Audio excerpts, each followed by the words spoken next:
Hey everybody, Josh Sigurdson of World Alternative Media here, and of course we're joined by author and economic analyst here at WAM, John Sneisen. And from humble beginnings, no I'm just kidding, from criminal beginnings, European Union and the Euro have shown themselves to be incredibly destructive as the Euro hits its 20th birthday on January 1st of 2019. I think it's really important that we kind of go into this because as we reach that stepping stone, I guess you could say, obviously a ton of countries have adopted the euro, but it hasn't changed the fact that it's a fiat currency. All fiat currencies eventually revert to their true value of zero. They always have, they always will, going back to 1024 AD in China. And this, Josh, just to interrupt, was it the Bilderberg project? Well, that's what I was going to go into after this. So first, I wanted to talk about this Quartz article, John, which says, on its 20th birthday, the euro desperately needs a crisis. And it talks about how, you know, all these countries, 19 countries have adopted the common currency, a success in several important respects. It is used by more than 340 million Europeans and, as intended, has fostered deeper integration between EU member countries, making it easier for companies to do business across the bloc and for citizens to move about. Okay, so yeah, convenience, great. That always helps everything. Convenience is always what they use as an excuse to enforce their control over the populace, and I'm going to go into that in a moment. But it says, and yet, as the currency leaves its teenage years, the euro is probably better known for its shortcomings.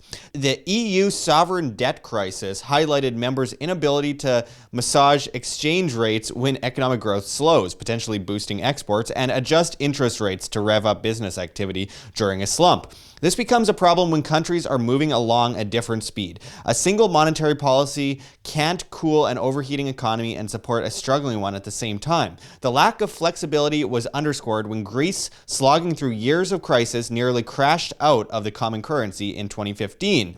And I wanted to kind of also talk, you alluded to it, John.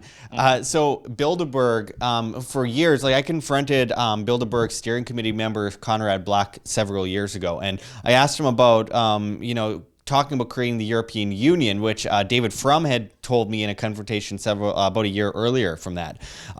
David Frum was Bush's speechwriter and was a guest of Conrad Black on 4 occasions. He said that the European Union was created at Bilderberg, which Conrad Black said was nonsense and didn't happen, and that he didn't know what David was talking about, that they only talked about Russia, he said.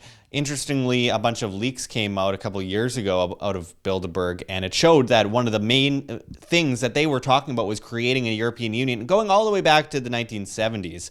So interesting enough, why would he lie? Why? They say it's boring. That's why it's not on the record, because it's boring, like Davos or something. Well, no, it's not boring to me, because I think it's important to know how they're plotting out the demise of society. Anyway, so the euro has been through years of destruction and coercion, and it's created by a criminal entity called the European Union, a global government type project, a guinea pig test ground for the next big step with the United Nations and the IMF and potentially the special drawing rights.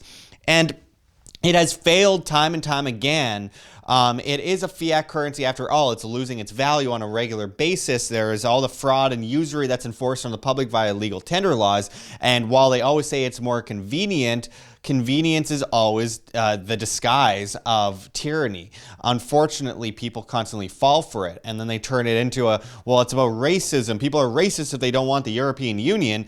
Well, okay, except for the fact that it's a complete manipulator of markets and is completely destructive long term. And it rules over people with an iron fist despite what they vote for, as if that helped anything anyway. But it doesn't matter what people vote for. It's a giant union, which, by the way, people like Merkel in Germany has been pushing really hard for a European army, which we've been talking about for many years here, using the European Union and the euro as the main currency in this massive military complex that they are pushing to the next level at a regular basis, which is interesting because we know that the failure of monetary systems always end with war and the need for a war. So, John, let's talk about this 20th anniversary of the euro. What do you think we've learned from these 20 years? That fiat currency is garbage. That's one of them.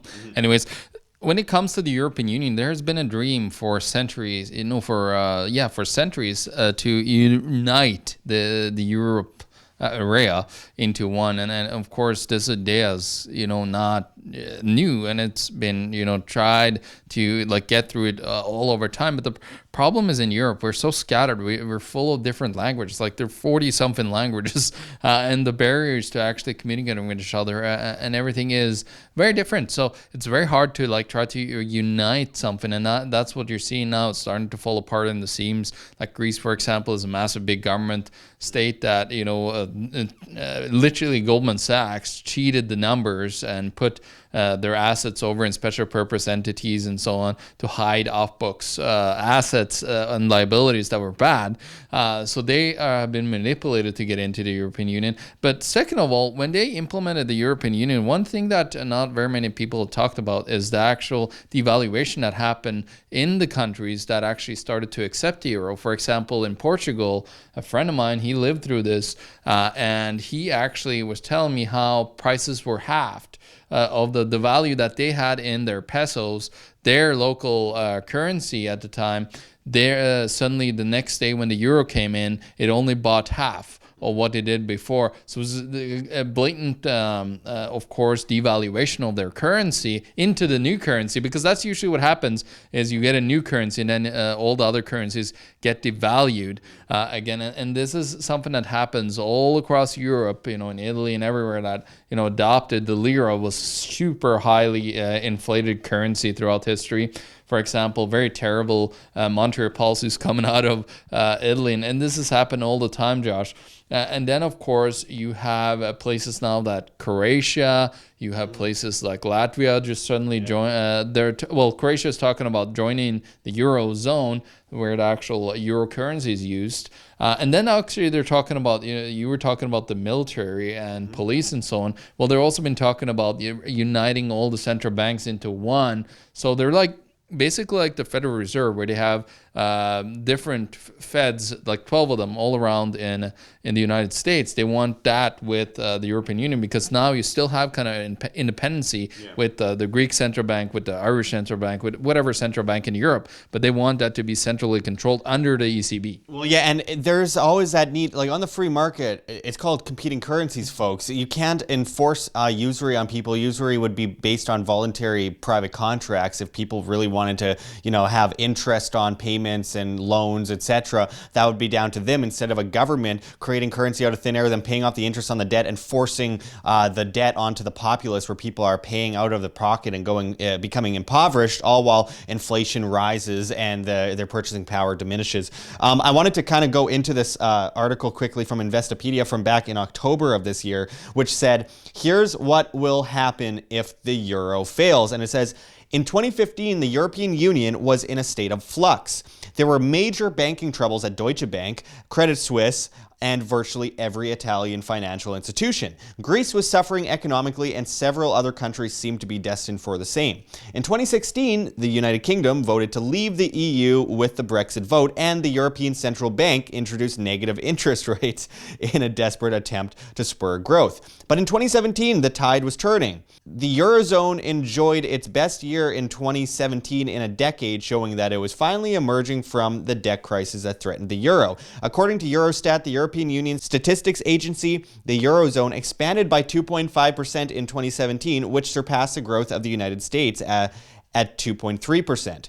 Greece would emerge from its bailout status by mid-2018, and other countries that suffered after the Great Recession of 2008 were stronger and seeing less unemployment. Let me add that it was just postponed with more manipulation, and exactly that which led to the crisis in the first place. But anyway, the euro appreciated against the dollar, although this makes exports from the zone less competitive globally. Another thing to add to that, the competition between two fiat currencies that are rapidly devaluing is like which one's falling faster. Yeah, exactly. It's nothing. But anyway, while the eurozone was finally on an economic upswing, what would happen if another recession were to occur and the euro were to collapse? A collapsed euro would likely compromise the so-called Schengen area named after the 1995 Schengen Agreement.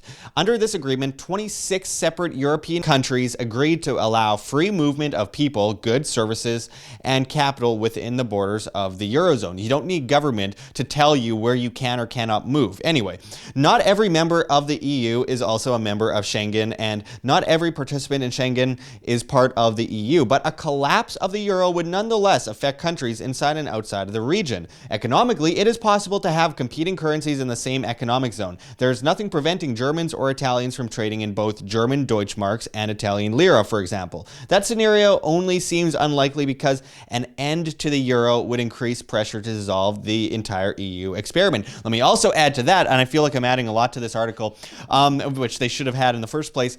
So it's not really competing currencies on the free market when you have a choice of one government currency or a bigger government currency, or you try to trade gold or silver and you get arrested, or the tax man comes after you. That's not choice. That's the illusion of choice, as George Carlin would say. But anyway, it says if Schengen were to fall, countries inside the Eurozone would need to implement border controls, checkpoints, and other internal regulations previously eliminated in the Schengen Agreement. Why? Anyway, We still have some, like that's bullshit, but yeah, okay. But why? Why do you need that? That's stupid. Well, this problem of government is really starting to crumble, so we'll need more government to stop it's cancer, curing cancer. The cost of this would spill over into private businesses, particularly those relying on continental transportation or tourism. To the extent that import quotas or tariffs are implemented by various member nations, and to the extent that those measures are reciprocated elsewhere, there would be a corresponding decline in international trade and economic growth. A collapse of the euro would affect more countries than those in Europe, although in uncertain ways. Other regions, particularly major trading partners in North America and Asia, would face financial and possibly political consequences. And of course, there'd be an impact outside of the EU. And again, most of these problems with these articles are that it kind of shoos you away from the solution rather than it's more of like a Hegelian dialectic of problem, reaction, solution. Oh, so these things are created by the government and central banks. So we need the governments and central banks to save us from the collapse they created in the first place with more laws and regulations and militarism and all that kind of stuff. And this is where a lot of the problem comes from when it comes to the education of the populace. People aren't educated. We have this belief that you need authority to solve the problems of authority, cancer to cure cancer, kerosene to put out fire. And this is where we end up in that perpetual paradigm of debt and destruction and centralization for eternity, which is exactly why these solutions, a decentralized blockchain infrastructure solutions, are so important going forward, to just create alternatives for that with or without people's understanding of it. But anyway, John, what do you think? Well, I just want to bring it back to Germany, which is the backbone of the European Union. They're the ones that created this whole thing in the first place, together with France. They're the strongest, links in the European Union, if you can call it that. The DAX just had the worst annual decline in 10 years, for example. That should just tell us. And I shown Deutsche Bank's share decline this year to date. It's 56 something. I don't remember the exact number. But then you have also Bayer, for example, which is another corrupt organization. But it's failing. And it's funny how Bayer, they used to be used to gas the Jews and all this fun stuff, right? So they are an organization, and now of course they bought one of the worst corporations in the world, Monsanto, just recently, and that hasn't turned out very well. Now they're paying off tons and tons of lawsuits now. And I actually just on that topic, John, you mentioned Deutsche Bank. Deutsche Bank is crashing so hard, it's unbelievable. We just put up a video on it, and that's a domino effect that will affect Europe, and not just Europe, the rest of the world. But that is one of the starting pegs in that domino effect, which will definitely affect the euro. Oh, 100%. Deutsche Bank is the biggest bank in the European Union, no doubt about it. And now they shrink to nothing, next to nothing on the paper. Well, that should tell us something, because they were supposed to be the fourth most important bank in the world, and now they're like basically next to a nothing bank. They're a small lender, and we did a video. Just make sure to check out our video on this that we just posted called Deutsche Bank is Done, and is it Lehman Brothers 2.0. Yeah, and you believe that Deutsche Bank's fall is not going to, no, it's not going to have anything to do with the strongest bank in the Eurozone is falling apart. No, that's nothing. Lehman Brothers was just like a tiny little minuscule bank, but Deutsche Bank was the biggest bank in the Eurozone, the fourth most important in the world. there's nothing to worry about. They're gonna actually. What was that article that we were just talking about before the video? It's like one of the top 20 buys for the next year is Deutsche Bank, according to someone. Someone at the Guardian, I think. Someone must have had some ayahuasca or some crazy to believe that that's actually real. But I think they're back in 1999 or something. It could be some acid, like whatever they're on. They're time on machine. Some fun stuff. Deutsche Bank time machine. Yeah, maybe no. But anyways, it's the importance of this whole European Union project is the tyrannical stepping stone towards the one world government, which is the United Nations, that they really are drooling on, taking over.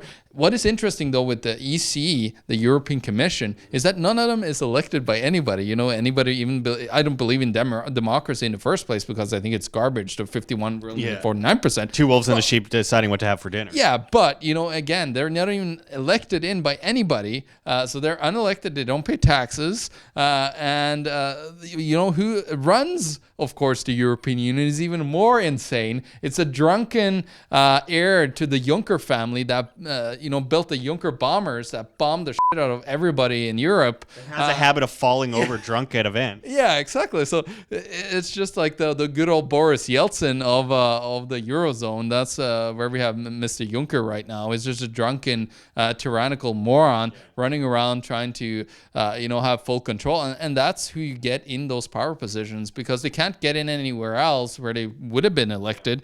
They would have to actually go into corrupt institutions like the United Nations and other institutions to get into the power for themselves. But yeah, it's just insane, like seeing all this stuff happening with the European Union, why it's so super weak. Like all the stock exchanges are in super low, like from anywhere from 10 till 25% down this year on most of the exchanges. It's just showing you that the European Union is really slowing down massively. And it's all because of all the debt that was created by the ECB. You got to remember the ECB have had a little bit of a different approach to the quantitative easing. They actually bought corporate bonds. So they've been propping up all these stocks. They've been propping them up by buying mass amounts of them. And that is what you're seeing, all this debt that have been slushing around all across the world. It's funny, everything comes back to debt, Josh. That's what we're seeing here. Everything comes back to, mass issuance of debt and malinvestments everywhere. That's how you control the populace. You push them into debt servitude. It's so perfect. I mean, think of the perfect scheme involved in that is that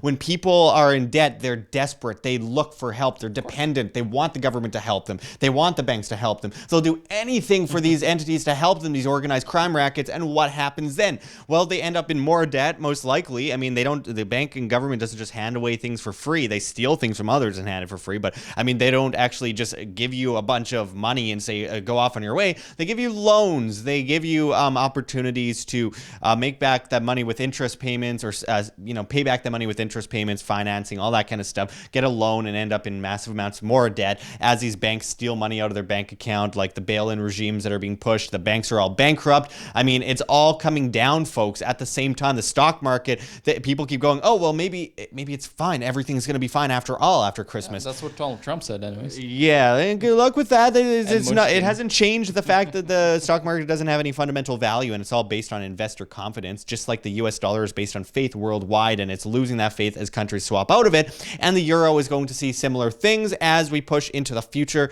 of centralization, while we as individuals try to push for the future of decentralization. And let's talk about the solutions, which are the most important part.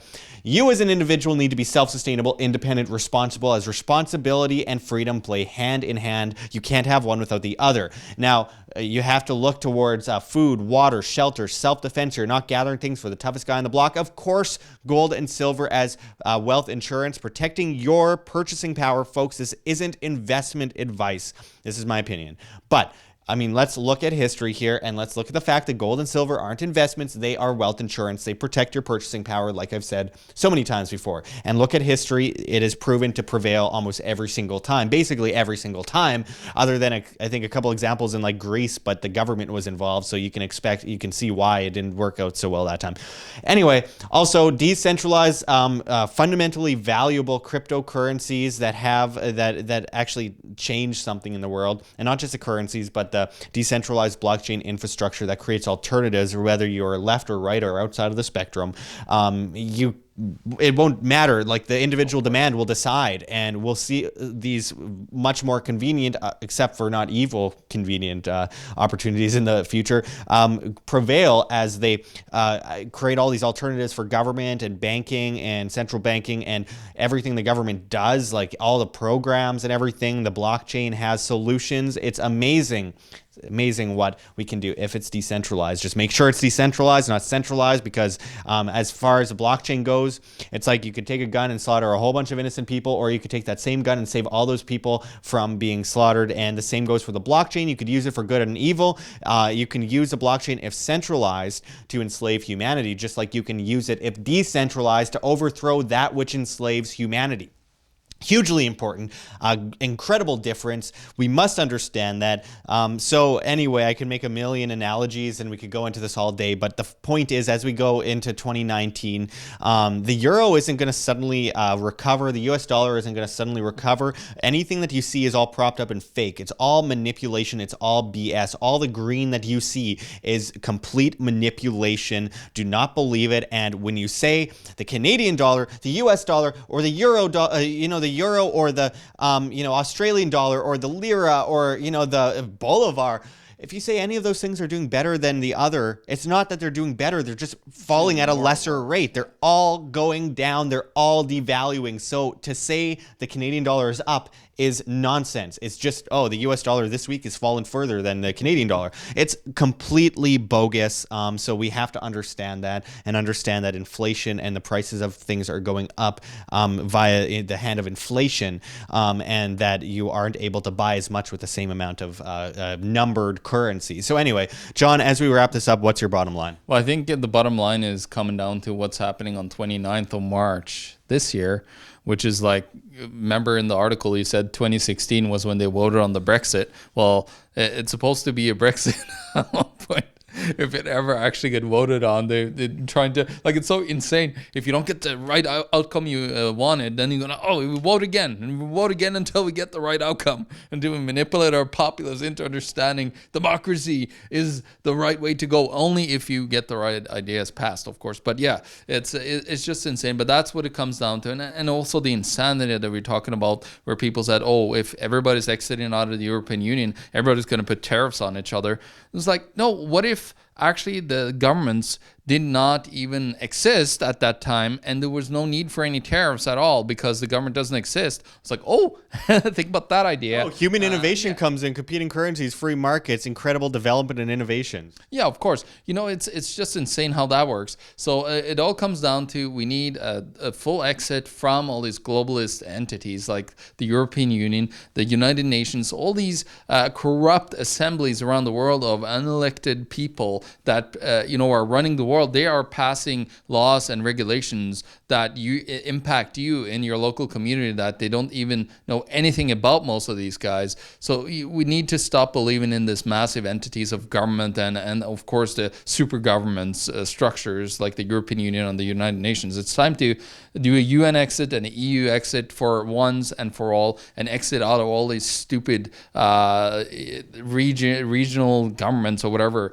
entities that they're trying to make, just to make more and more government and strangle everybody as much as possible and steal as much money as they can from the populace. Yeah, and remember, super government is kind of like super AIDS. It doesn't mean that that AIDS and government is better. It's just a more extreme version of that terrible disease. Anyway, so as we wrap this up, thanks for going into this with us, John. There's so much more coming at you. We are working on so many things. John and I'm going to be going into Las Vegas for a while, and then John and I will be meeting up, I think, somewhere in January in Miami. Hopefully. And if not, either way, we're going to be doing videos over the internet, and then we'll be meeting up in Acapulco, Mexico in February. I want to also tell everyone to check out the links below for Stefan Arnio's new book, Hard Times Create Strong Men, which I've left a link for below. Don't be a wimp, folks. that's how they get you. You don't want to be dependent. You want to be independent. You want to be free. And you need to understand how they are creating this complex of complete dependency on the state, banking entities, all of these things. Yeah, absolutely. So make sure to check that book out below. It's a new book, and you can order it, pre-order it. It comes out January 1st, the birthday of the euro, as we close off this video. Thank you for going into this with us, John. And until next time, this is Josh Sigurdson and John Sneisen signing out from World Alternative Media. Find the truth. Be the change. Like what you see here, OM? Don't forget to check the links below. GoFundMe, Patreon. We can't do it without you. Any donation is very much appreciated, especially as we are so vastly demonetized and censored on YouTube, as these guys come in and flag all of our content as hate speech. Also, check out our Bitcoin address below, as well as on the screen for you to scan if you please.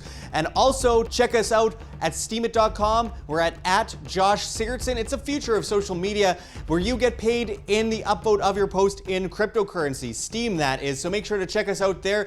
Make sure to join us at Anarchapulco 2019 with people like Ron Paul, G. Edward Griffin, of course, Jeff Berwick, Vid Jedlicka. So many incredible speakers are going to be speaking. It's just a massively growing event. It is something you have to see to believe. So make sure to check it out below and save money on your tickets by using promo code WAM, that's WAM, and I hope to see you there. Also, check out our newsletter as we are getting demonetized and censored and all that. We don't know what comes next, so we have an email, worldalternativemedia@gmail.com. Send us an email with subject line YES, YES, and we will include you in the newsletter where we will continuously keep you updated. So until next time, thanks for watching, everyone. This is Josh Sigurdson signing out from World Alternative Media. Find the truth, be the change.